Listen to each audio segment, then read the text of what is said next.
একেবারে কম তেল মশলায় আজ রান্না করব ফুলকপি দিয়ে রুই মাছের পাতলা ঝোল, সাথে থাকবে পাঁচমিশালি সবজি ভাজা। নমস্কার, আমি স্বপ্না। দেশ এবং দেশের বাইরে যে যেখান থেকে ভিডিওটি দেখছেন, আপনাদের সবাইকে অনেক অনেক শুভেচ্ছা। স্বপ্নাজ ব্লগে সবার আমন্ত্রণ। প্রতিদিনের মতো নতুন একটি পর্ব সাজানোর প্রয়াস করছি আমাদের ঘরোয়া রান্নাবান্না নিয়ে এবং বাস্তব চিত্রগুলি নিয়ে। আশা করছি আপনাদের সবার ভালো লাগবে, তাই অনুরোধ রইল পর্বটি প্রথম থেকে শেষ পর্যন্ত দেখুন। এখন সকালবেলা রুমা আর জামাই বাবাজি যাবে পরীক্ষা দিতে। ওরা 7:30টার দিকে বাসা থেকে বের হবে। তার আগেই আমি কিছুটা রান্নাবান্না সেরে নিচ্ছি। ভাত হয়ে গেছে, এদিকে পাঁচমিশালি সবজি ভাজা করছি, আর ওদের দুজনের জন্য 2 পিস মাছ ভাজা করছি, টাটকিনি মাছ। এক্ষুনি ওরা দুজন খেয়ে দিয়ে বের হবে।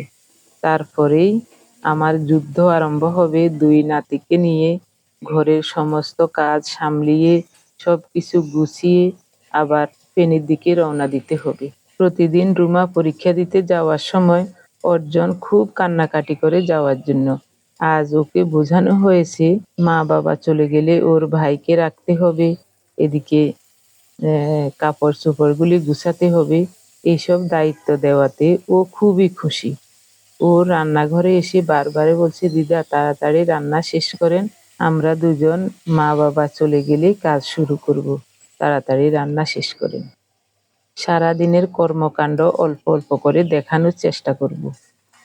তার আগে বলছি, আপনি যদি এই প্রথম আমাদের ভিডিওটি দেখে থাকেন, সম্পূর্ণ পর্বটি দেখার পর যদি একটুও ভালো লাগে, আমার অনুরোধ রইল চ্যানেলটি সাবস্ক্রাইব করে আপনার মূল্যবান মন্তব্যটি লিখে জানাবেন।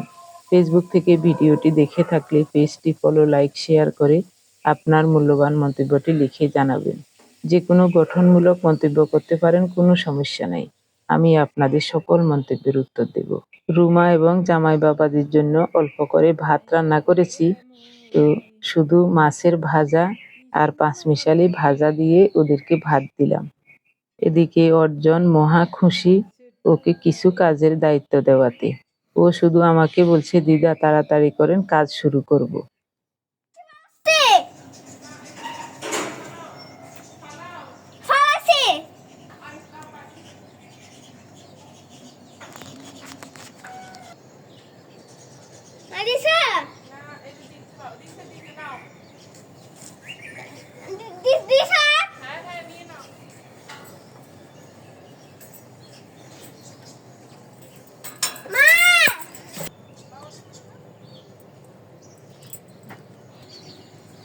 রুমা আর জামাই বাবাজি বের হলো চাবিটা নেওয়ার জন্য।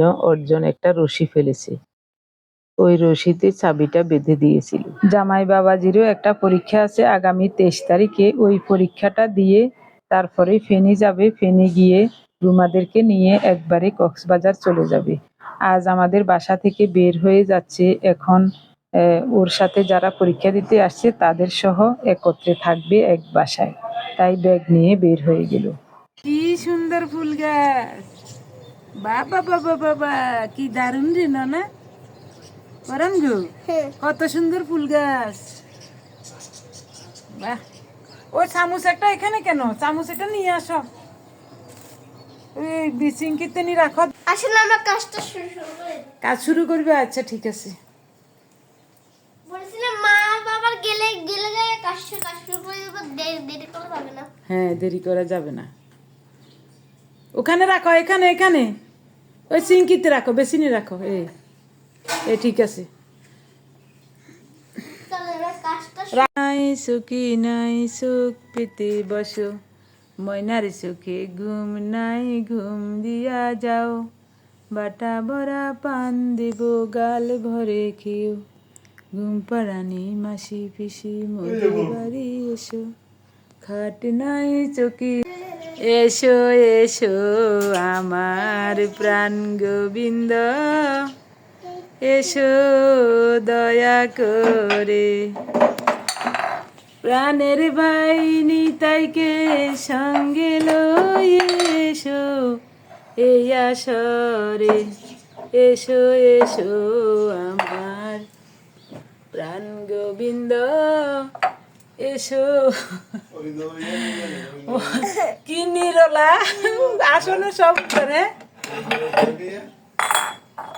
কোনা নে অরিন্দমের চান্তি হলো।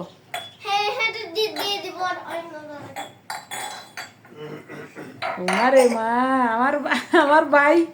আমার ভাই অর্জনে কি সুন্দর করে কি মায়ের কাপড় চোপড়, ভাইয়ের কাপড় চোপড় গুছার গো। ওমারে মা কি সুন্দর করে গুছাইছে আমার লক্ষ্মী ভাই।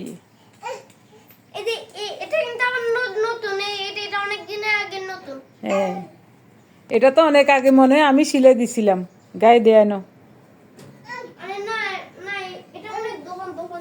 ও মা রে, এটা আলমারি খোলা হয়, আলমারিতে ঢুকি যা রয়েছে না, শোনা এটা কি রে লক্ষ্মী? ওই ওটা ওটা হালা দিয়ে দেখছো, আমি তো সেদিন এটাই খুঁজছিলাম। ওদিন রুমার ডান হাতের শাখাটা বাড়া হয়ে গেছে, অর্জন একটা টুকরা পেয়ে এখন আমাকে দিল, এটা জলে ফেলে দেব। আমার ঘরে কাপড় গোছানোর ফালা চলছে।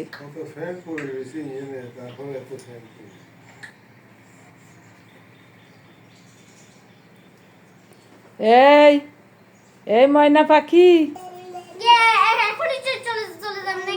এখন যাব না, যেতে যেতে আমরা বিকাল হবে, মা পরীক্ষা দিয়ে আসলে তারপরে। দাদু এখন ওই প্যান্টটা হয় কিনা দেখি, কোমর তো এখন চিকন হয়ে গেছে না, আগে তো মোটা ছিল। তুমি সব ভাঁজ করে করে রাখো, মা আসলে তো ট্রলিতে সব ঢুকাবে।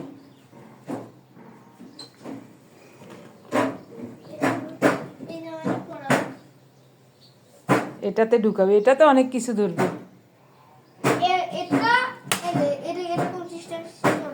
সিস্টেম আছে।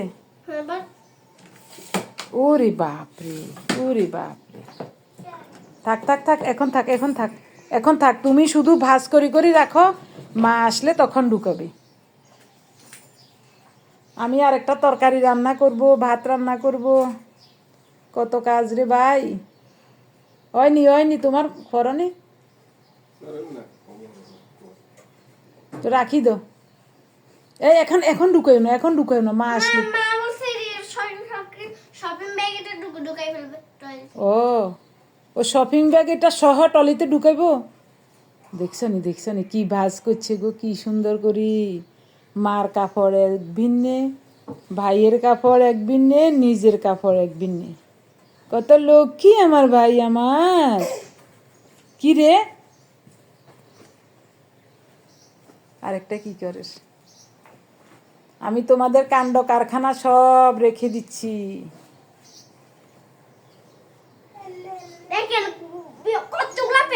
দেখি তো ও ভাইয়ে যেগুলি গাদ দিব, ভাইয়ে ওই সোয়েটার মোয়েটার এগুলি রাখো নিছে।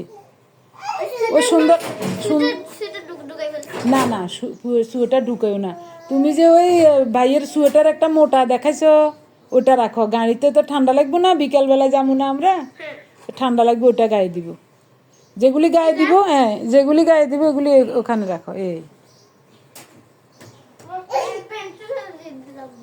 হুম, আর তুমি যেটা গায়ে দিবে তোমারটাও রাখি দো।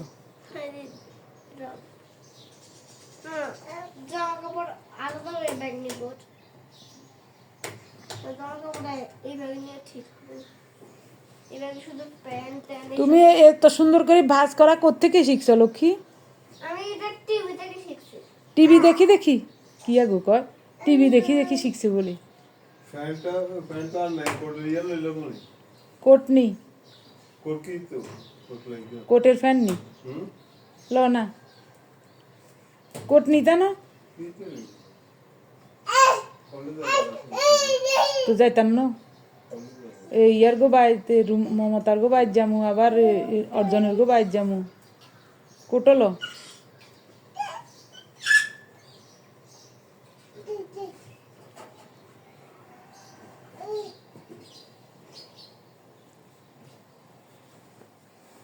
এই এই প্রাণের ভাই নিতাই, এই আলমারি খোলা হয় ইয়ে শুধু টক টক করে কি হয়েছ না টানি টানি সব হালাই দিব তো ও কোট এমনি নিল বিয়া অর্পণকে একবার ঘুম পাড়ানোর চেষ্টা করেছিলাম, কিন্তু ও ঘুমায় নাই। অর্জন এদিকে কাপড় চোপড় গোছানো নিয়ে অনেক কথাবার্তা বলছে, তার জন্যই ছোট্ট নাতিটার ঘুম আসছে না। অর্জনকে ওর মা দায়িত্ব দেওয়ার কারণে আজ ওর কান্নাকাটি নাই। ও খুব উৎসাহ নিয়ে নিজেদের কাপড় চোপড় গুছাচ্ছে। তো আমি ভাবলাম রান্নাটা সেরে আসি। ফুলকপি দিয়ে রুই মাছের ঝোল করব। লবণ, হলুদ, সামান্য একটু গুঁড়ো মরিচ আর একটু আদা বাটা মাখিয়ে মাছের পিসগুলোকে লাল লাল করে ভেজে নিচ্ছি। আজ কি রান্না করব সেটা ভেবে রাতেই সবজিগুলো কেটে কুটে ধুয়ে পরিষ্কার করে ঢেকে রেখেছিলাম। এখন রান্না করতে বেশি সময় লাগে নাই। ঘুম থেকে উঠেই একদিকে ভাত বসিয়েছি, আরেকদিকে সবজি ভাজাটা বসিয়েছিলাম। আর ওদেরকে 2 পিস মাছ ভাজা করে দিয়েছি। ওদের খাওয়া দাওয়া হয়ে গেছে, ওরা চলে গেলে এখন আরেকটা তরকারি রান্না করছি। ছোট্ট নাতিটা শুধু আমার কোলে আসবে, ওকে কোলে নিয়ে রান্না করছি। মাছগুলো রাতে ডিপ ফ্রিজ থেকে নামিয়ে এমনি রেখেছিলাম। সকাল হতে হতে মাছের বরফ গলে গেছে, তাই এখন রান্নার সময় বেশি ঝামেলা করতে হচ্ছে না।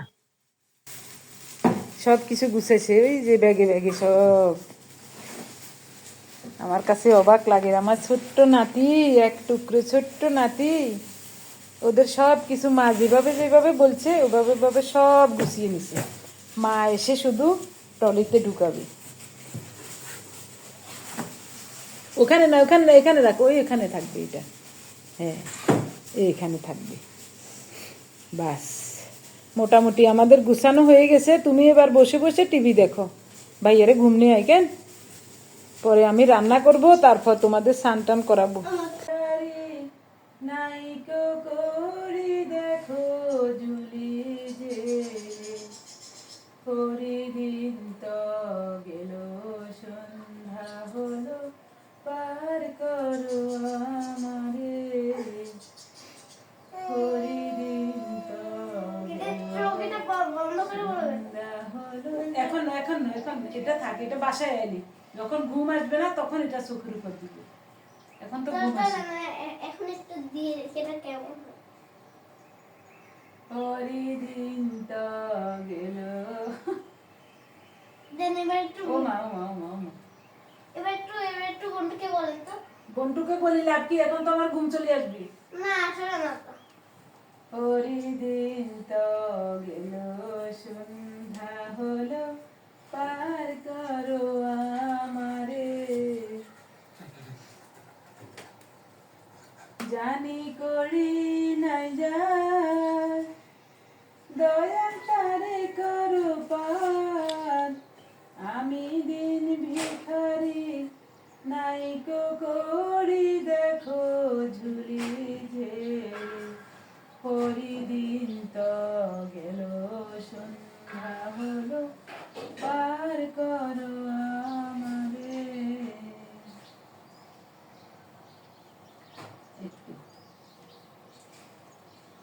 আমি দিন ভিখারি নাইকো করি দেখো ঝুলি যে রে হরিদিন তো চুলাটা কমাই দিছ নি একটু ঘুম চলিয়ে ওকে ঘুম পাড়িয়ে রেখে তারপর রান্নাঘরে যাব ওই তরকারি একটা রান্না করব ফুলকপি মাছ দিয়ে ঝোল রান্না করব আর ভাত রান্না করব সকালে অল্প ভাত রান্না করছিলাম ওরা খেয়ে গেছে মাছ ভাজা আর পাঁচমিশালি সবজি ভাজা করেছিলাম এটা দিয়ে খেয়ে চলে গেছে এখন দুই নাতিকে সামনে রেখে আমিও সব কাজ গুছিয়ে নিতে হবে রুমা আসলেই আমরা চলে যাব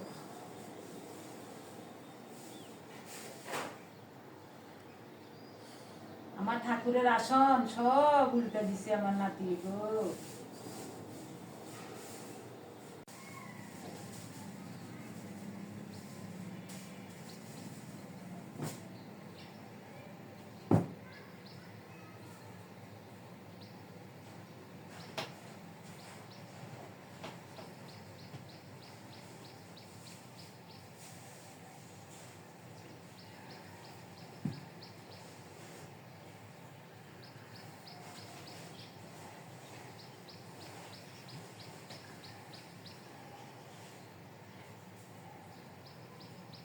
কাঁথা কাপড় দিয়ে বেশি ঝাঁপাতে হয়, ঝাঁপাইলে আবার গরমে উঠে যাবে।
আবার আসলাম রান্নাঘরে। মাছগুলো এরই মধ্যে খুব সুন্দর মতো লাল লাল করে ভাজা ভাজা হয়ে গেছে। চুলার তাপটা একেবারে কমিয়ে রেখেছিলাম। সুন্দর মতো ভাজা হচ্ছে। এই দেখুন একেবারে লাল লাল করে ভাজা হয়ে গেছে। নাতিটাকে ঘুম পাড়িয়ে আসছি। অর্জন বেশি বক বক করে, ওর জন্য ছোট্ট নাতিটার ঘুম হয় না।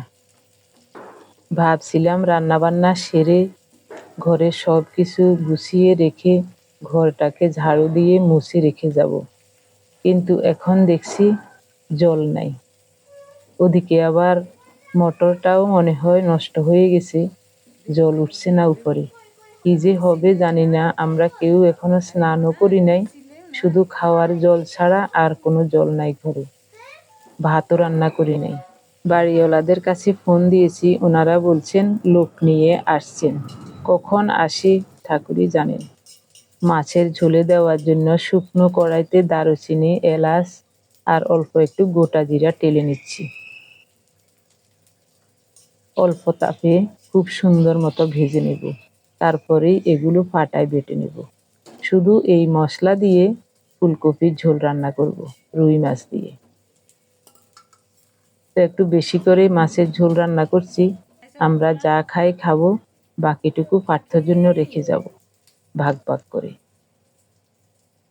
অল্প করেই সরিষার তেল দেব। মাছ ভাজার সময়ও অল্প তেলে মাছগুলো ভেজে নিয়েছি। কত সুন্দর ভাজা হয়েছে দেখুন।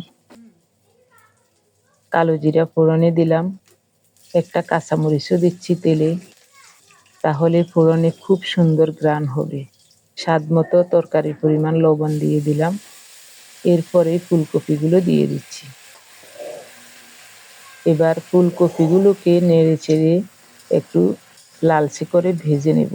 তবে ঢাকা দেব না, ঢাকা দিলে জল বের হয়ে বেশি সিদ্ধ হয়ে যাবে।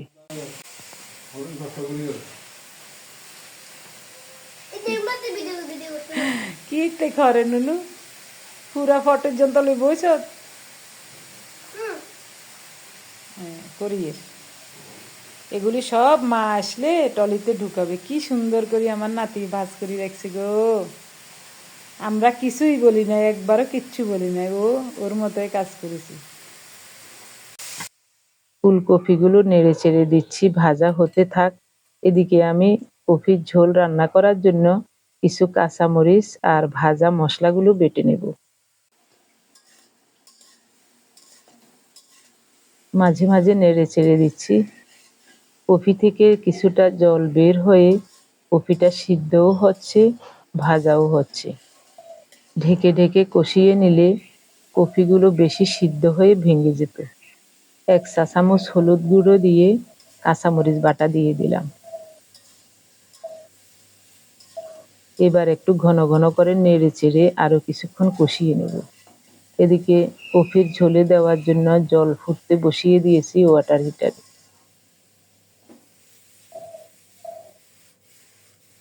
আর নাড়ানো যাচ্ছে না, এভাবে উল্টে পাল্টে আরো কিছুক্ষণ কষিয়ে নেব, তাহলে কপির ফুলগুলো খেতে খুব ভালো লাগবে। কষানো হয়ে গেছে, এখন ফোটানো গরম জল দিচ্ছি পরিমাণ মতো। একেবারে পাতলা টলটলে ঝোল হবে, তবে খেতে খুব ভালো লাগবে এই তরকারিটা। অল্প তেল মশলায় এই ধরনের তরকারি কত যে চমৎকার হয়, একবার রান্না করে না খেলে বুঝতেই পারবেন না।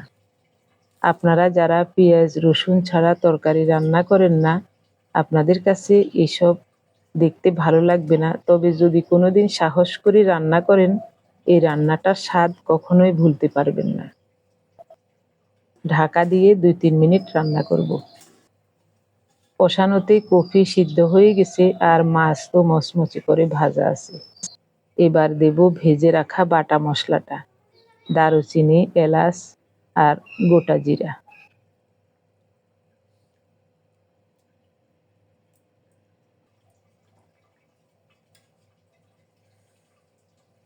একটু হালকা হাতে নেড়ে চেড়ে মশলাটা তরকারির সাথে মিশিয়ে দেব। এরপরে কুচানো ধনেপাতা দিয়ে নামাবো, আর বেশিক্ষণ চুলার উপর রাখবো না। খুব সুন্দর মতো রান্নাটা হয়ে গেছে। ঝোলটা একেবারে টলটলেই আছে। এরকম পাতলা টলটলে ঝোল দিয়ে গরম ভাত মেখে খেতে খুব ভালো লাগে।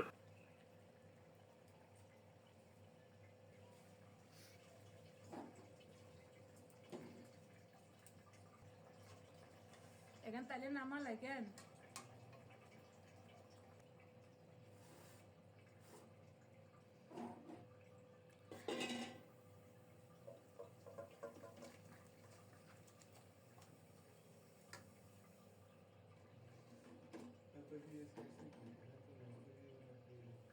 বাটিতে ঢেলে নিয়ে নিলাম। তরকারিটা ঠান্ডা হলে পার্থর জন্য ভাগ ভাগ করে 2-3 দিনের জন্য রেখে দেব, বাকিটা দুপুরে আমাদের খাওয়ার জন্য রাখবো। রান্নাটা কেমন হয়েছে অবশ্যই আপনারা কমেন্টস করে জানাতে ভুলবেন না। এদিকে ভাত রান্না করতে পারি নাই, জল আসে নাই, তো গতকালের একটু বিরিয়ানি ছিল, ওই বিরিয়ানিটা গরম করে নিয়েছি। আর পরশু দিনের একটু ভাত ছিল, ভাবছিলাম 1 পট চাউল দিয়ে ওই ভাতগুলো দিয়ে মাড় গেলে নেব, ওটাও আর হলো না, জল আসে নাই।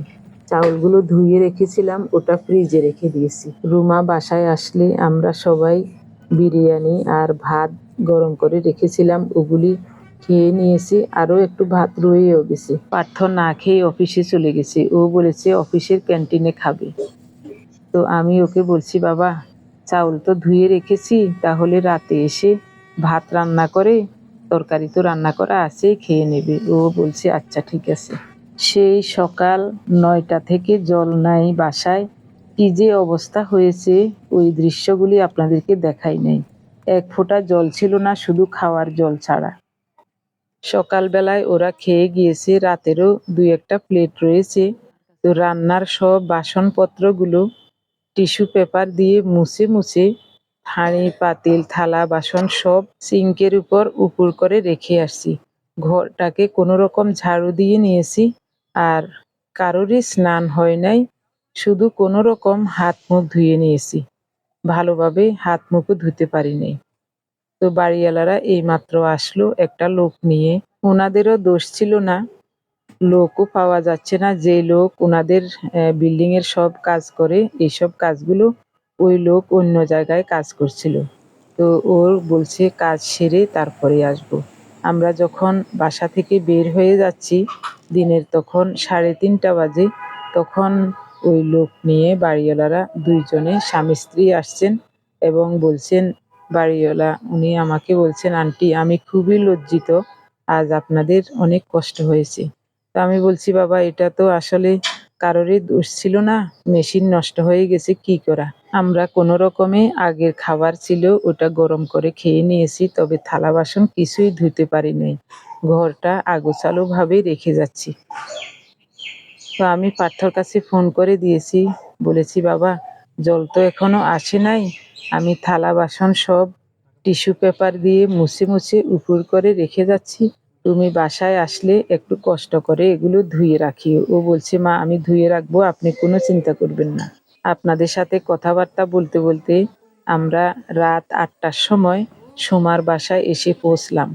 তো বাসায় এসে পৌঁছে আমার আর বসা থেকে উঠতে ইচ্ছা করছে না। হাত মুখ ধুয়ে এসে ওদের সাথে গল্প করছি। আমার মেয়ে আমাদের জন্য খাবার বেড়ে আনলো, রুমা আর আমার জন্য। ওর বাবা বলছে আর একটু পরে খাবে। উনিও আজ একটু ভাত খাবেন, মেয়ে অনেক কিছু রান্না করেছে। এই হলো আমার বড় মেয়ে সোমা। নাতি দুইটা মাসির বাসায় এসে খুবই আনন্দ পাচ্ছে। বড়টা তো অনুবার সাথে খেলা করছে ওদিকে। বাসায় আসার পর থেকে ওকে আর দেখাই যাচ্ছে না। জল আসিল না বাসা, তাই আত্মগত দিতে পারে না।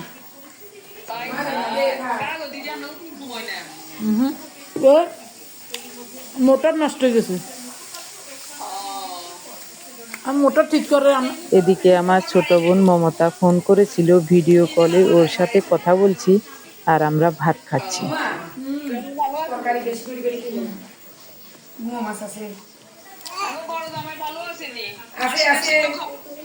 মাসিকে খবর ঠিক তো লর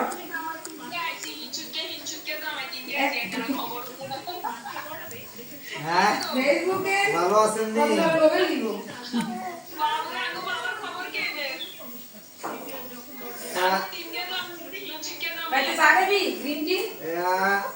আমরা কি বাড়িতে নেই? তুই এক গরজ ভাত খো না মা, তুই এক গরজ ভাত খো না, ভাত খো, খান না, খান না। মাগো ঠাকুর ঠাকুর ঠাকুর কই দু কথা ঢুকে না ঢুকছে।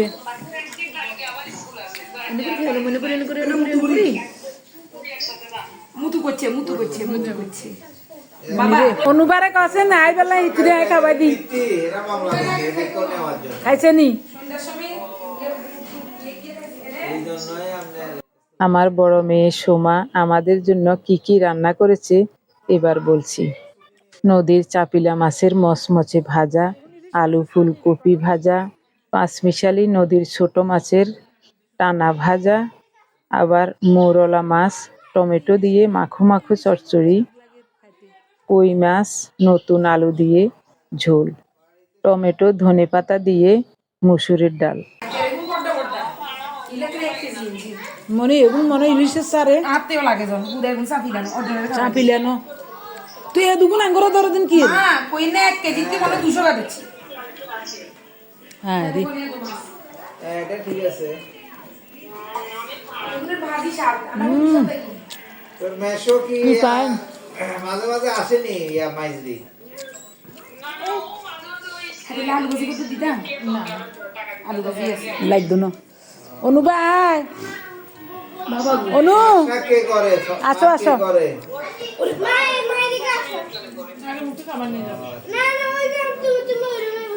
না না ও রুমে যাইতো না তো দুজনের লেখা করে আমি বাসুই শুন মা যে অনু দিয়ে করতে তুমি এক করতে দিদি বলছে তো দাও খাইটা তো দিও আবার যাও ভালো ছেলে যে কাজ তো আমরা বাসুই করব।